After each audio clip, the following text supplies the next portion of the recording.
ಆಕಾಶವಾಣಿ ಚೈತ್ರವನ ಲಕ್ಷ್ಮೀಶನ ಜೈಮಿನಿ ಭಾರತದ ಸಮಗ್ರ ವಾಚನ ವ್ಯಾಖ್ಯಾನ ಕಾರ್ಯಕ್ರಮ. ಪ್ರಸ್ತುತಿ ಡಾಕ್ಟರ್ ಎಎಸ್ ಶಂಕರನಾರಾಯಣ.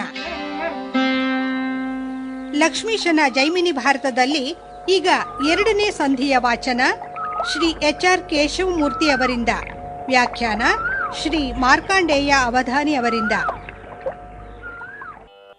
ಕರ್ಣತನು ಸಂಭವಂ ಬಂದೊಡೇನು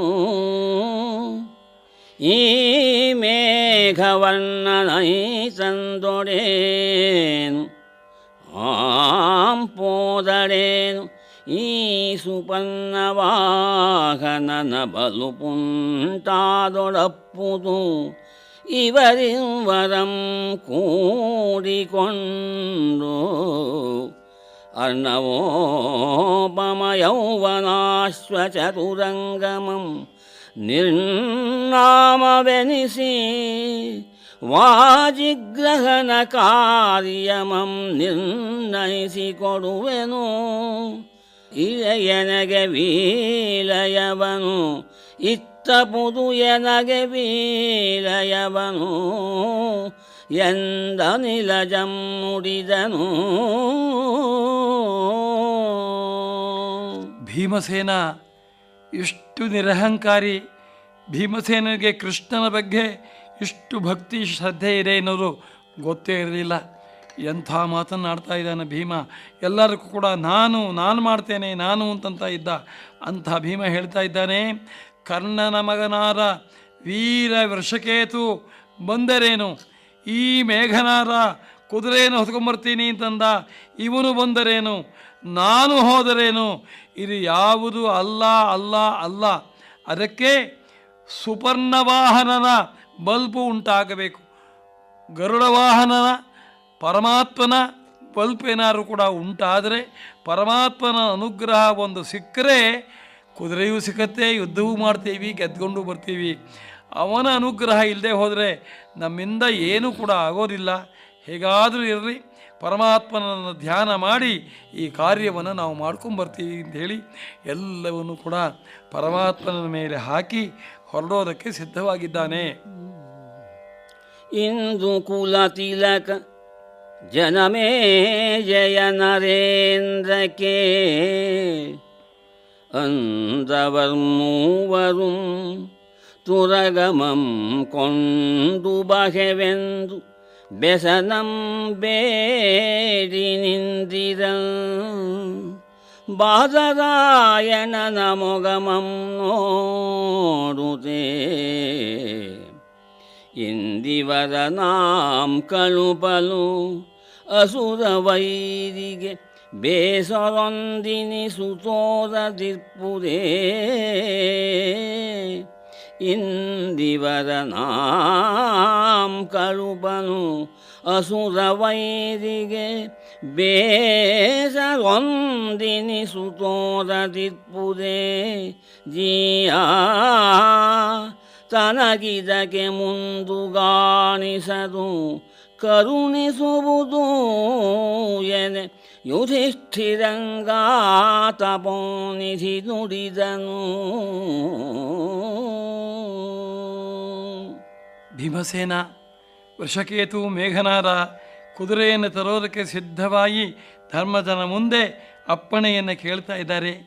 ಆಗ ಧರ್ಮರಾಜ ವೇದವ್ಯಾಸರನ್ನು ನೋಡಿ, ಇಷ್ಟೆಲ್ಲ ಆಯಿತು, ಕೃಷ್ಣನಿಗೆ ಒಂದು ಮಾತನ್ನು ತಿಳಿಸಿದೆ, ಅವನ ಅಭಿಪ್ರಾಯವನ್ನು ಕೇಳಿದ್ದೇನೆ, ಅವನ ಅನುಗ್ರಹವನ್ನು ಪಡೆದೇನೆ, ನನಗೆ ಹೋಗೋದಕ್ಕೆ ಇವರನ್ನು ಕಳಿಸೋದಕ್ಕೆ ಇಷ್ಟವೇ ಆಗ್ತಾ ಇಲ್ಲ. ಮೊದಲು ಕೃಷ್ಣನನ್ನು ಕರೆತರಬೇಕು, ಕೃಷ್ಣನನ್ನು ಕರೆಯೋದಕ್ಕೆ ಯಾರನ್ನಾದರೂ ಕೂಡ ಕಳಿಸೋಣ ಗುರುಗಳೇ ಅಂಥೇಳಿ ವೇದವ್ಯಾಸರನ್ನು ನೋಡಿ ಕೃಷ್ಣ ಬರಬೇಕು, ಅವನ ಒಪ್ಪಿಗೆ ತಗೊಂಡು ಯಾವ ಕೆಲಸವಾದರೂ ಮಾಡೋಣ ಅಂತ ಅಂದಾಗ ಅದಕ್ಕೆ ವೇದವ್ಯಾಸರು ಹೇಳ್ತಾ ಇದ್ದಾರೆ, ಭೂಪಕೆ ನೀಮರುಳೇ ಭೂಪನೀಮರುಳೇ ಹರಿ ನಿನ್ನೆಡೆಯೊಳಲಸಲಾಪನೆ ಬೆಸನ ಬೇಡುವ ವೃಕೋದರನು ಅಪ್ರತಾಪನೆ ವೃಷಕೇತು ಮೇಘವನ್ನ ಕರನೊಡಗೊಂಡು ಕುದುರೆಗೆ ನಡೆಯಲಿ ಈ ಪವನತನಯನಂ ಕಳುಹು ಎಂದು ನಯದೊಳು ಆತಾಪಸೋತ್ತಮನೊಡಂಬಡಿಸಿ ನುಡಿದು ಆಜ್ಞಾನುರೂಪದಿಂದ ರಸನಿತ್ತಂ ಭೀಮ ಹೈರಿಂಬಿ ಕನ್ನ ಜರ್ಗೆ ಅನುಮತಿಯನು.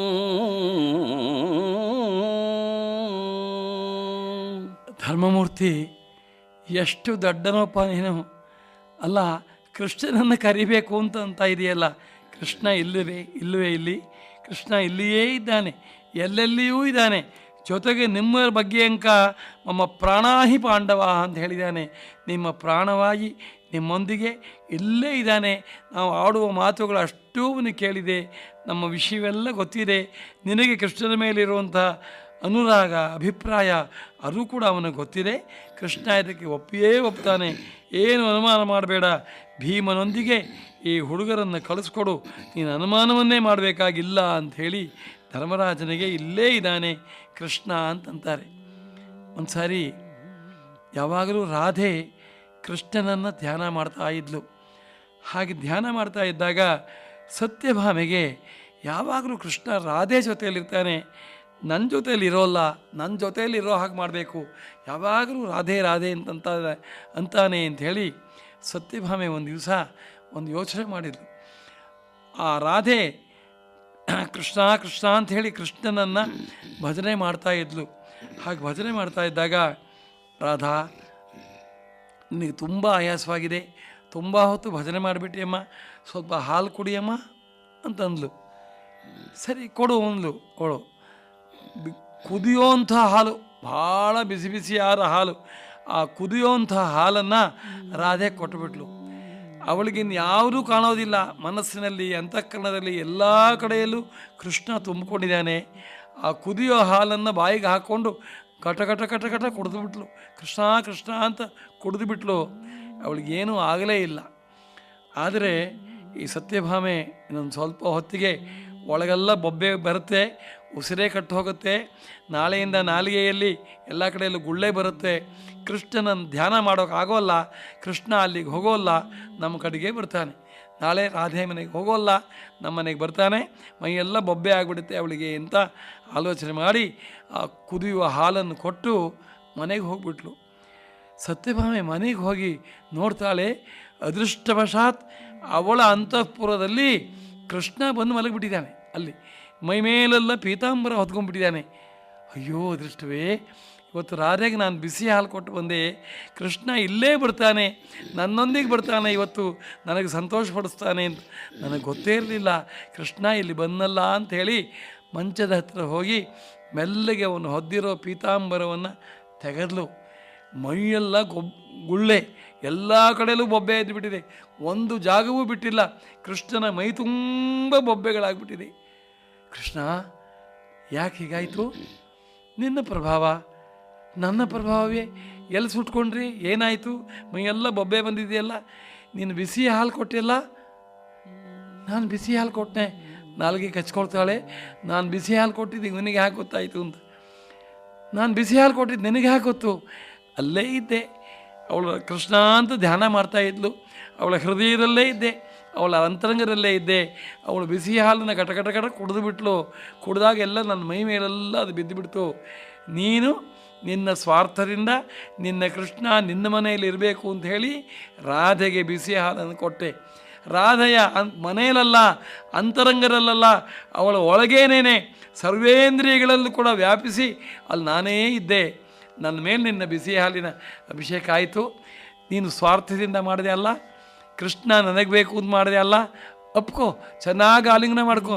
ಆ ಗುಳ್ಳೆ ಕಿವು ಎಲ್ಲ ಆಲಿಂಗನ ಮಾಡ್ಕೊ. ನಿನ್ನ ಕೃಷ್ಣ ನಾನು, ನಿನ್ನ ಕೃಷ್ಣ ಚೆನ್ನಾಗಿ ಆಲಿಂಗನ ಮಾಡ್ಕೊ. ನಿನ್ನ ಸ್ವಾರ್ಥದಿಂದ ನಿಮ್ಮ ಮನೆಗೆ ಬಂದಿದ್ದೇನೆ. ಕೃಷ್ಣನನ್ನು ಆಲಿಂಗನೆ ಮಾಡ್ಕೊಳ್ತೀಯೋ, ಆ ಬೊಬ್ಬೆಗಳನ್ನು ಗುಳ್ಳೆನ ಆಲಿಂಗನ ಮಾಡ್ಕೊಳ್ತೀಯೋ, ಯಾವ್ದು ಬೇಕಾದ್ರೂ ಆಲಿಂಗನ ಮಾಡ್ಕೊ ಅಂದಾಗ ತಪ್ಪಾಯಿತು ಅಂತ ಕಾಲು ಹಿಡಿತಾಳೆ. ಕೃಷ್ಣ ನನ್ನ ಮೈಯನ್ನೆಲ್ಲ ಒಂದು ಸಾರಿ ಮುಟ್ಟಿದಾಗ ಆ ಗುಳ್ಳೆಗಳೆಲ್ಲ ಹೋಗ್ಬಿಡುತ್ತೆ. ಎಲ್ಲ ಕಡೆಯಲ್ಲೂ ಭಗವಂತ ಇದ್ದಾನೆ, ಎಲ್ಲರಲ್ಲೂ ಭಗವಂತ ಇದ್ದಾನೆ. ಅದನ್ನೇನೆ ವೇದವ್ಯಾಸರು ಧರ್ಮಮೂರ್ತಿ ನಿಮ್ಮ ಮನೆಯಲ್ಲಿ ಇಲ್ಲೇ ಇದ್ದಾನಪ್ಪ, ನಿನ್ನಲ್ಲೇ ಇದ್ದಾನೆ ಕೃಷ್ಣ, ಅವನಿಗೆ ಹೇಳಬೇಕು ಕೇಳಬೇಕು ಅಂತಿಲ್ಲ, ಅವನು ಕೇಳಿಸ್ಕೊಳ್ತಾ ಇದ್ದಾನೆ, ಇಲ್ಲೇ ಇದ್ದಾನೆ, ಭೀಮನನ್ನು ಕಳಿಸು ಅಂದಾಗ ಧರ್ಮರಾಜ ಕಳಿಸುವ ಏರ್ಪಾಟನ್ನು ಮಾಡ್ದ. ಬಳಿಕ ನೃಪನಂ ಪರಸಿ ಬೀಳ್ಕೊಂಡು ಮುನಿವರಂ ತಳರ್ದನಾಶ್ರಮಕ್ಕೆ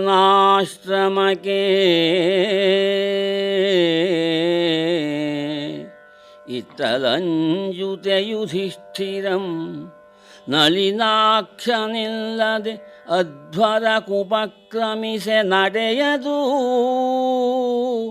ಕಿರೀಟಿಯನಿಗಳೇ ಕಳುಹಿ ಕರೆಸುವೆನು ಎಂಬೆಣಿಕೆಯೊಳಿಲ್ ಇರಲು ಅನ್ನೆಗಂ ತೊಳಲು ತರಸುವ ಬಳ್ಳಿ ಕಾಲ್ದೊಡಕಿದಂತೆ ಅರಸುಗಳ ಶಿರೋಮಣಿಗೆ ಸಂಭ್ರಮದೊಳೈ ತಂದು ಭಿನ್ನಯಿಸಿದಂ ಶರಣೊರುವನು.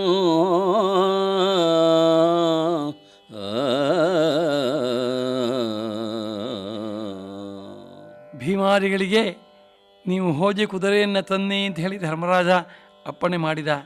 ವೇದವ್ಯಾಸರು ನನ್ನ ಕೆಲಸ ಆಯಿತು, ನಾನು ಬರಲೇ ತಪಸ್ಸಿಗೆ ಹೋಗ್ತೀನಿ ಎಂದಾಗ ಮಹರ್ಷಿಗಳಿಗೆ ನಮಸ್ಕಾರ ಮಾಡಿ ಉಪಚಾರವನ್ನು ಮಾಡಿ ಧರ್ಮರಾಜ ವೇದವ್ಯಾಸರನ್ನು ಕೂಡ ಕಳಿಸ್ಕೊಟ್ಟ.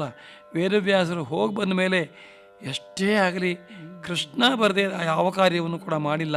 ಕೃಷ್ಣನಿಗೆ ಒಂದು ಮಾತು ಹೇಳಬೇಕು, ಅವನಿಗೆ ಹೇಳ್ದೇನೆ ಈ ಕಾರ್ಯವನ್ನು ಮುಂದುವರಿತಾ ಇದ್ದೀನಿ, ಭೀಮನನ್ನು ಕಳಿಸ್ಕೊಟ್ಬಿಟ್ಟೆ, ನಂದು ಅನುಚಿತವಾಯಿತು. ಯಾರು ಏನೇ ಹೇಳಲಿ ಕೃಷ್ಣ ಇಲ್ಲೇ ಇದ್ದಾನೆ ಅಂತಂದರೂ ನನ್ನ ಮನಸ್ಸು ಒಪ್ಪೋಲ್ಲಪ್ಪ, ಕೃಷ್ಣ ಇಲ್ಲಿ ಬರಬೇಕು, ನೋಡಬೇಕು, ಅವನಿಗೆ ತಿಳಿಸಿ ಈ ಕಾರ್ಯವನ್ನು ಮಾಡಬೇಕು ಅಂಥೇಳಿ ಧರ್ಮರಾಜ ಅರ್ಜುನ ಅಂತಂದ.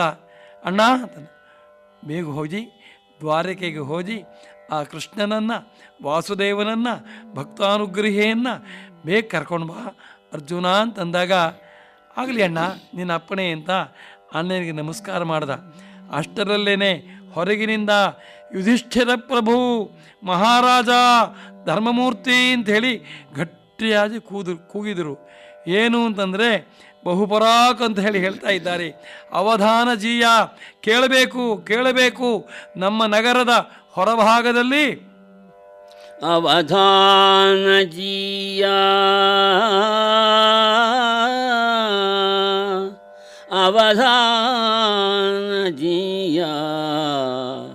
ನಮ್ಮಿ ಪೊಳಲ ಪೊರೆಗೆ ಯಾದವರೆರೆಯನಿದೆ ಬಂದನೆ ಘಳಿಲನೆದ್ದು ನಿಂದು ಅವನ ನುಡಿಗುಚಿತಮಂ ಕುರುತೆ ಭಕ್ತಾವಳಿಯ ಬಗೆಯನು ಒಡರಿಸುವ ಎಡೆಯೊಳು ತವ ಕಮೆನಿತೋ ಮುರಾರಿಗೆ ಭಕ್ತಾವಳಿಯ ಬಗೆಯನೊಡರಿಸುವೆಡೆಯೊಳು ತವ ಕಮೆನಿತೋ ಮುರಾರಿಗೆ ಮಹಾದೇವ ತ್ರೈಭುವನದೊಳ್ ತಾನೇ ಕೃತಾರ್ಥನಲ್ಲ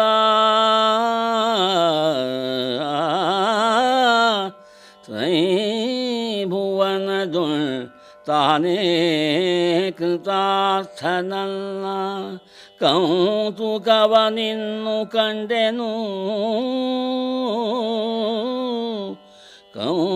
ಕೌತುಕವನಿಂದು ಕಂಡೆನೆನುತ ಅರಸನರ ಮನೆಯಿಂದೆ ಪೊರಮಟ್ಟು ನಡೆದಂದನು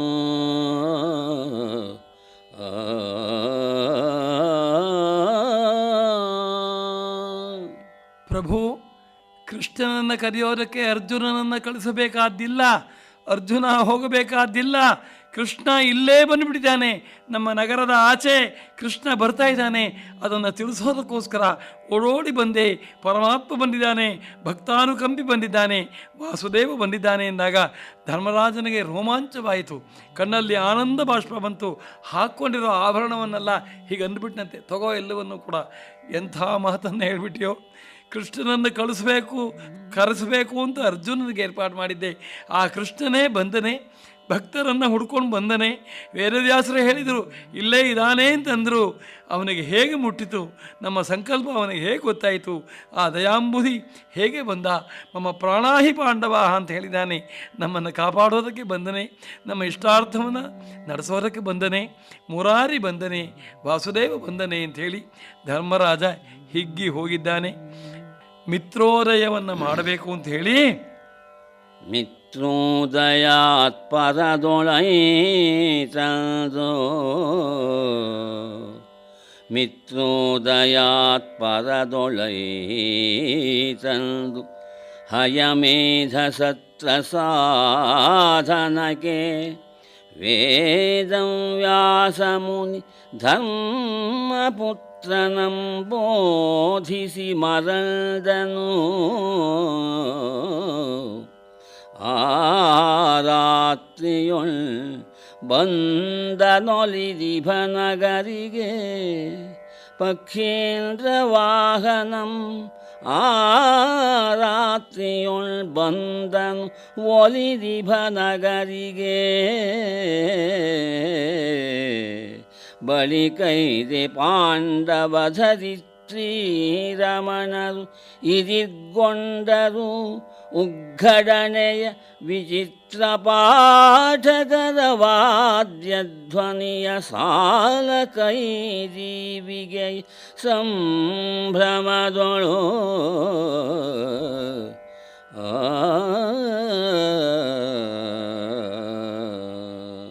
ಆ ದಿನ ಬೆಳಿಗ್ಗೆ ಮಿತ್ರೋದಯ ಕಾಲದಲ್ಲಿ, ಸೂರ್ಯೋದಯ ಕಾಲದಲ್ಲಿ ಮಹರ್ಷಿ ವೇದವ್ಯಾಸರನ್ನು ಅಷ್ಟು ದೂರ ಹೋಗಿ ಅವರನ್ನು ಕಳಿಸಿಕೊಟ್ಟಿದ್ದಾಯಿತು. ಅಶ್ವಮೇಧ ಯಾಗಕ್ಕೆ ಅವರು ಸಂಕಲ್ಪ ಮಾಡಿಸಿದರು, ಆ ಮಹರ್ಷಿಗಳನ್ನು ಕಳಿಸಿದ್ದಾಯಿತು. ಕೃಷ್ಣ ಇಲ್ಲೇ ಇದ್ದಾನೆ ಅಂತಂದರು, ಬಂದೇ ಬಿಟ್ಟಿದೆ ಕೃಷ್ಣ. ಇವತ್ತು ಸಂಜೆಯೇನೆ, ಬೆಳಗ್ಗೆ ಅವರನ್ನು ಕಳಿಸ್ಕೊಟ್ಟಿದ್ದೇನೆ, ಸಂಜೆಗೆ ಕೃಷ್ಣ ಪರಮಾತ್ಮ ಇಲ್ಲೇ ಬಂದೇನೆ ಅಂಥೇಳಿ ಬಹಳ ಸಂತೋಷಗೊಂಡಿದ್ದಾನೆ ಧರ್ಮರಾಜನಿಗಿಂತ ಬಹಳ ಆನಂದವಾಗಿದೆ. ಆಗಲೇ ಬಂದೇ ಬಿಟ್ಟ ಧರ್ಮರಾಜ. ಹೋಗಿ ಕೋಟೆ ಹತ್ತಿರ ಹೋಗಿ ಅವನನ್ನು ಕರ್ಕೊಂಬರ್ಬೇಕು ಅಂತ ಮಾಡಿಕೊಂಡ್ರೆ ಹೆಬ್ಬಾಗಿಲಲ್ಲೂ ಕೂಡ ಇನ್ನೂ ಅರಮನೆಯ ಬಾಗಿಲಿಗೂ ಕೂಡ ಬಂದಿಲ್ಲ. ಕೃಷ್ಣ ಅಷ್ಟರಲ್ಲೇ ಬಂದುಬಿಟ್ಟಿದ್ದಾನೆ. ಕೌಸ್ತುಭಧರ ಗೋವರ್ಧನೋದ್ಧಾರಿ ಶಂಖಚಕ್ರಧರ ತ್ರಿವಿಕ್ರಮ ಬಹುಪರಾಕ್ ಪ್ರದ್ಯುಮ್ನ ಬಹುಪರಾಕ್ ವಾಸುದೇವ ಬಹುಪರಾಕ್ ಅಂಥೇಳಿ ಅವನನ್ನು ಹೊಗಳ್ತಾ ಇದ್ದಾರೆ, ಪರಮಾತ್ಮನನ್ನು ಹೊಗಳ್ತಾ ಇದ್ದಾರೆ. ಇಲ್ಲೇ ಬಂದುಬಿಟ್ನೆ ಅಂಥೇಳಿ ರೋಮಾಂಚಿತನಾದಿ ಧರ್ಮರಾಜನ ಕಣ್ಣಲ್ಲಿ ಆನಂದ ಬಾಷ್ಪಗಳು ಉದುರ್ತಾ ಇದೆ. ಮಣಿಮಕುಟದಿಂದ ಮಂಡಿತನಾಗಿದ್ದಾನೆ, ಹಾರಾವಳಿಗಳನ್ನು ಹಾಕ್ಕೊಂಡಿದ್ದಾನೆ. ಆ ಪರಮಾತ್ಮನ ಸ್ವರೂಪವನ್ನು ನಮ್ಮ ಲಕ್ಷ್ಮೀಶ ಕವಿ ವರ್ಣನೆ ಮಾಡ್ತಾ ಇದ್ದಾನೆ. ಕಸ್ತೂರಿಯ ತಿಲಕವನ್ನು ಹಾಕ್ಕೊಂಡಿದ್ದಾನಂತೆ, ಲಲಿತವಾದ ಭ್ರೂಲತೆ ಅವನಿಗೆ ಇದೆಯಂತೆ, ಎಸಳು ಕಣ್ಣುಗಳು ಇದೆಯಂತೆ, ಒಳ್ಳೆಯ ಮೂಗು, ಹೊಳೆಯುವ ಹಲ್ಲು, ಧೋತ್ರವನ್ನು ಹುಟ್ಟಿದ್ದಾನೆ, ಪೀತಾಂಬರವನ್ನು ಹುಟ್ಟಿದ್ದಾನೆ. ಮಿರುಪಮಣಿ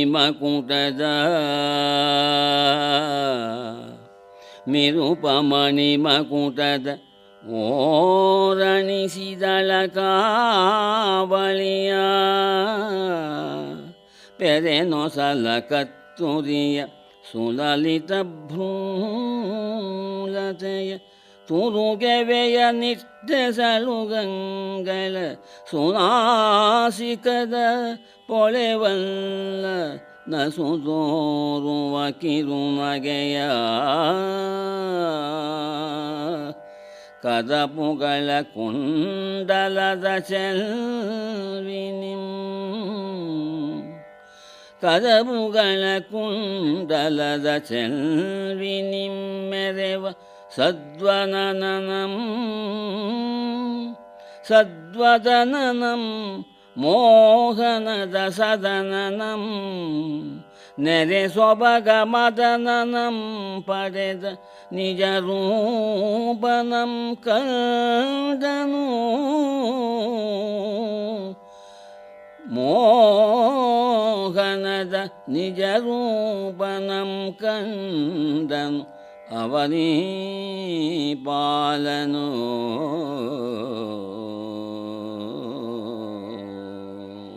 ಮಣಿಮಯವಾದ ಕಿರೀಟವನ್ನು ಹಾಕ್ಕೊಂಡಿದ್ದಾನೆ. ಪೀತಾಂಬರದ ತುದಿಯಲ್ಲಿ ಗೆಜ್ಜೆಯ ಸಾಲನ್ನು ಕಟ್ಟಿದ್ದಾರೆ. ಅಂತಹ ಗೆಜ್ಜೆಯ ಸಾಲನ್ನು ಅಳಕಾವಳಿಗಳಿಂದ ಪರಿಮಿತವಾಗಿ ಅದನ್ನು ಹೊದ್ದುಕೊಂಡಿದ್ದಾನೆ. ಕೃಷ್ಣನ ಕೂದಲುಗಳು ಅಲಕಾವಳಿಗಳು ಕಿರೀಟದಿಂದ ಹೊರಗಡೆ ಭಾಗದಲ್ಲಿ ಬಂದಿದೆ. ಒಳ್ಳೆಯ ರತ್ನಗಳನ್ನು ಪೋಣಿಸಿರುವ ಪೀತಾಂಬರವನ್ನು ಹೊದ್ದಿದ್ದಾನೆ, ಪೀತಾಂಬರವನ್ನು ಹುಟ್ಟಿದ್ದಾನೆ. ಮುಖದಲ್ಲಿ ಕಸ್ತೂರಿ ತಿಲಕವನ್ನು ಇಟ್ಟುಕೊಂಡಿದ್ದಾನೆ. ಅವನ ಕಣ್ಣುಗಳು, ಅವನ ಹುಬ್ಬುಗಳು, ಅವನ ನಾಸಿಕ ಹಲ್ಲು, ಹೊಳಿತಾ ಇರುವಂತಹ ಹಲ್ಲು ಒಂದೊಂದೂ ಕೂಡ ಆ ಹಲ್ಲು ಸುಮ್ಮನೆ ಲಘುವಾಗಿ ಬಾಯಿ ಬಿಟ್ಟರೆ ಮಂದಹಾಸವಂತೆ ಕಿರಿನಗೆ ಉಂಟಾಗ್ತಾ ಇರಿಯಂತೆ ಅಂಥವನು ಕರ್ಣಕುಂಡಲವನ್ನು ಹಾಕ್ಕೊಂಡಿದ್ದಾನೆ. ಚೆಲುವಿನಿಂದ ಕೂಡಿದ್ದಾನೆ. ನಸು ನೀಲಿ ಬಣ್ಣದಿಂದ ಕೂಡಿದ್ದಾನೆ. ಮೋಹನದ ಆಕಾರ, ಸದ್ವದನ, ಮೋಹನದ ಸದನ, ನೆರೆ ಸೊಬಗ ಮದನನ ಅಪ್ಪ ಇವನು. ಅಂಥವನು ಧರ್ಮರಾಜನ ಮನೆ ಮುಂದೆ ಸುವರ್ಣ ರಥದಿಂದ ಇಳಿತಾ ಇದ್ದಾನೆ. ಭೂರಮಣಕ್ಕೆ ಮುರಧ್ವಂಸಿ ನರಲೀಲಾವತಾರಮಂ ತಾಳ್ದು ಹೊಂದೇರ ನಿಲಿದೈದು ಚಾರುಹಾಸದೊಳು ಆಯುಧಿಷ್ಠಿರನ ಕಾಲ್ಗೆರಗನು ಆನೃಪಂ ಕೂಡೆ ತೊಲಗಿ ವಾರಿಜಾಂಬಕನ ಪದ ಪಲ್ಲವಕೆ ವಾರಿಜಾಂಬಕನ ಪದ ಪಲ್ಲವಕೆ ಮಣಿಯುತ್ತಿರಲು ಆರಾಯಣಂ ತೆಗೆದುತಲ್ ಕೈಸಲು ಅರಸನ ಸುರಾರಿಯಂ ಪ್ರೇಮದಿಂ ಬಿಗಿದಪ್ಪಿದಂ ಮತ್ತೆ ಮುನಿಜನಂ ಬೆರಗಾಗಲು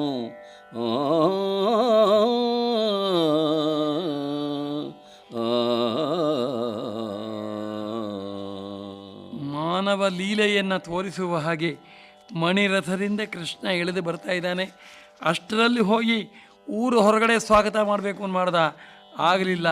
ಅರಮನೆಯ ಮಹಾದ್ವಾರದಲ್ಲಿ ರಥದಿಂದ ಇಳಿಬೇಕಾದ್ರೆ ಸ್ವಾಗತ ಮಾಡಬೇಕು ಅಂತ ಮಾಡ್ದ, ಅಷ್ಟರಲ್ಲೇ ಕೃಷ್ಣ ಇಳಿದಾಯಿತು. ಬಾಗಿಲಲ್ಲಿ ಸ್ವಾಗತ ಮಾಡಬೇಕು ಅಂತಂದರೆ ಇನ್ನೂ ಒಳಗಡೆ ಇನ್ನೂ ಸಿಂಹಾಸನ ಹತ್ರ ಇದ್ದಾನೆ. ಕೃಷ್ಣ ದಡದಡನೆ ಬಂದೇ ಬಿಟ್ಟ. ಬಂದವನು ಸುಮ್ಮನೆ ಇದ್ನೇ, ಧರ್ಮರಾಜರಿಗೆ ನಮಸ್ಕಾರ ಮಾಡಿದ್ದಂತೆ. ಕೃಷ್ಣನಿಗಿಂತ 4 ವರ್ಷ ದೊಡ್ಡವನು ಧರ್ಮರಾಜ. ದೊಡ್ಡವರಿಗೆ ನಮಸ್ಕಾರ ಮಾಡಬೇಕು ಅನ್ನೋದನ್ನು ತೋರಿಸ್ತಾ ಇದ್ದಾನೆ. ಅವನು ಧರ್ಮಾತ್ಮನು ಕೂಡ ಹೌದು. ಆದ್ದರಿಂದ ಕೃಷ್ಣ ಧರ್ಮರಾಜನಿಗೆ ನಮಸ್ಕಾರ ಮಾಡ್ದ. ಕೃಷ್ಣ, ನೀನು ನಮಗೆ ನಮಸ್ಕಾರ ಮಾಡೋದೆ, ಜಗದ್ಗುರು ನೀನು, ಜಗದ್ವಂದ್ಯ ನೀನು, ಜಗತ್ಪತಿ ನೀನು ಅಂಥೇಳಿ ಧರ್ಮರಾಜನು ಮತ್ತೆ ಕೃಷ್ಣನಿಗೆ ನಮಸ್ಕಾರ ಮಾಡ್ದ. ಕೃಷ್ಣ ಧರ್ಮರಾಜನನ್ನು ಆಲಿಂಗನ ಮಾಡಿಕೊಂಡ, ಧರ್ಮರಾಜ ಕೃಷ್ಣನನ್ನು ಆಲಿಂಗನ ಮಾಡಿಕೊಂಡ. ಇಬ್ಬರು ಕೂಡ ಪರಸ್ಪರವಾಗಿ ಅಪ್ಪಿದರು. ಅಲ್ಲೇ ಅರ್ಜುನ ಇದ್ದ. ಅರ್ಜುನನ ಕಣ್ಣಿನಿಂದ ಒಂದು ಹನಿ ನೀರು ತೊಟ್ಟಿಕ್ಕಿದಂತೆ. ಎಲ್ಲ ನಮ್ಮ ಅಣ್ಣನ ಯೋಗ ಎಂಥದ್ದು ಅಲ್ಲ. 18 ದಿನ ಕೃಷ್ಣನ ಜೊತೆಯಲ್ಲಿ ನಾನು ಯುದ್ಧ ಮಾಡಿದೆ. ಯುದ್ಧ ಅಂದರೆ ಕ್ಷತ್ರಿಯರಿಗೆ ಬಹಳ ಭೂಷಣ. ಎಂಥ ಘೋರವಾದ ಯುದ್ಧದಲ್ಲಿ ನಾನು ಶತ್ರುವನ್ನು ನಿಗ್ರಹಣ ಮಾಡಿದಾಗ ಅರ್ಜುನ, ಶಾಬಾಸ್ ಅರ್ಜುನ ಅಂಥೇಳಿ ಒಂದು ಸಾರಿ ನನ್ನನ್ನು ಆಲಿಂಗನ ಮಾಡಿಕೊಳ್ಳಿಲ್ಲ. ಕೃಷ್ಣ ಬಹಳ ಉತ್ತಮವಾದ ಕೆಲಸ ಮಾಡಿದೆ. ನನಗೆ ಬೀಳುವಂಥ ಏಟನ್ನು ತಪ್ಪಿಸಿದೆ. ಕೃಷ್ಣನಿಗೂ ಒಂದೆರಡು ಸಾರಿ ಏಟು ಬೀಳೋ ಪ್ರಸಂಗಗಳಿದೆ. ಅದನ್ನು ಅರ್ಜುನ ತಪ್ಪಿಸಿದ್ದಾನೆ. ನನಗೆ ಬೀಳೋ ಏಟನ್ನು ತಪ್ಪಿಸಿದೆ. ಇಂಥವ್ರನ್ನ ಗೆದ್ದೆಲ್ಲೋ. ಅಜ್ಜನನ್ನು ಇಚ್ಛಾಮರಣೀಯವನು ಶಾಪಾದಪಿ ಶರಾದಪಿ ಎನ್ನುವರು ದ್ರೋಣಾಚಾರ್ಯರು. ಅವರನ್ನೆಲ್ಲ ಶರಶೈರದಲ್ಲಿ ಮಲಗಿಸಿದೆಯಲ್ಲೋ, ಸೈಂಧವನನ್ನು ಮುಗಿಸಿದೆಯಲ್ಲೋ, ಶಲ್ಯನನ್ನು ಮುಗಿಸಿದೆಯಲ್ಲೋ ಅಂಥೇಳಿ ಒಂದೊಂದಾದಿ ಎಲ್ಲವನ್ನು ಕೂಡ ಹೇಳಿದಾಗ ಬರೀ ಸಂತೋಷಪಟ್ಟನೆ ವಿನಃ ಒಂದು ಸಾರಿನೂ ಕೃಷ್ಣ ಆಲಿಂಗನ ಮಾಡಿಕೊಳ್ಳಿಲ್ಲ. ಧರ್ಮರಾಜನನ್ನು ಆಲಿಂಗನ ಮಾಡಿಕೊಂಡ ಅಂಥೇಳಿ ಅರ್ಜುನನಿಗೆ ಅವನಿಗೆ ಅಣ್ಣನ ಬಗ್ಗೆ ಗೌರವ ನನಗಿಲ್ಲ ಅಂತ ಸಂಕಟ ಇಲ್ಲ, ಅದು ನನಗೆ ಮಾಡಿಕೊಳ್ಳಿಲ್ಲ. ಅಣ್ಣನ ಅದೃಷ್ಟ, ಇನ್ನೂ ದೊಡ್ಡವನು, ಅಣ್ಣನನ್ನು ಪರಮಾತ್ಮ ಆಲಿಂಗನ ಮಾಡಿಕೊಂಡ ಅಂತ ಅರ್ಜುನನು ಕೂಡ ಸಂತೋಷ ಪಡ್ತಾನೆ. ಹನುಮಂತ ಸೀತೆಯನ್ನು ಕಂಡು ಬಂದಾಗ ರಾಮ, ಹನುಮ ನಿನಗೇನು ಕೊಡಲಪ್ಪ, ಯಾವರು ಕೊಟ್ಟರು ಬೇಡ ಅಂತೀಯ, ನನಗೆ ಇಷ್ಟವಿಲ್ಲ ಅಂತೀಯ, ಬೇಡ ಅಂತೀಯ, ನಿನಗೆ ವಸ್ತುವನ್ನು ಯಾರೂ ಕೂಡ ಕೊಡೋಕ್ಕಾಗೋಲ್ಲ, ನೋಡು ನಿನ್ನನ್ನು ಒಂದು ಸಾರಿ ಆಲಿಂಗನ ಮಾಡ್ಕೊಂಡ್ಬಿಡ್ತೀನಿ ಅಂಥೇಳಿ ರಾಮ ಹನುಮನನ್ನು ಆಲಿಂಗನ ಮಾಡ್ಕೊಂಡಂತೆ. ಮಾಡ್ಕೊಂಡಾಗ ಪಕ್ಕದಲ್ಲಿ ಲಕ್ಷ್ಮಣ ಇದ್ದ. ನಮಗೆ ಒಂದು ಸಾರಿ ಸಿಕ್ಕಿಯೇ ಇಲ್ಲ ಇದು. ಲಕ್ಷ್ಮಣನಿಗೆ ರಾಮನ ಆಲಿಂಗನ ಅವನಿಗೆ ಸಿಕ್ಕಿಲ್ವಂತೆ, ಅದು ಹನುಮನಿಗೆ ಸಿಕ್ಕಿಬಿಡ್ತು, ಕಪಿವೀರನಿಗೆ ಸಿಕ್ಕಿಬಿಡ್ತು, ನನಗೆ ಸಿಕ್ಕಿಲ್ಲ ಅಂತ ಅಂದ್ಕೊಂಡಂತೆ. ಹಾಗೆ ಇಲ್ಲಿ ಧರ್ಮರಾಜನನ್ನು ಕೃಷ್ಣ ಆಲಿಂಗನ ಮಾಡಿಕೊಂಡ. ಧರ್ಮರಾಜ ಕೃಷ್ಣನನ್ನು ಬಿಗಿದು ಅಪ್ಪಿದ. ಮುರಹರಂ ಬಳಿಕ ವಂದಿಸುವ ಭೀಮಾದಿ ಭೂವರ ಸಹೋದರನಾಲಿಂಗಿಸುತ್ತೆ ಹರುಷದಿಂದ ಅರಮನೆಗೆ ನಡೆದು ಬರೆ ಪಾಂಚಾಲಿ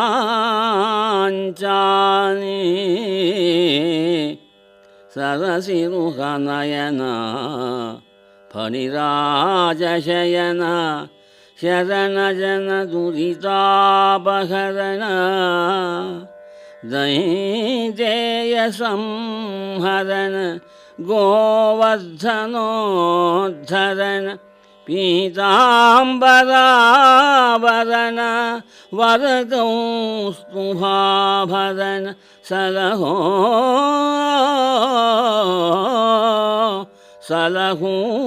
ಸಲಹೂಯಂದು ಹರಿಚರಣ ಕೆರಗಿದಳು ಬಂದೋ.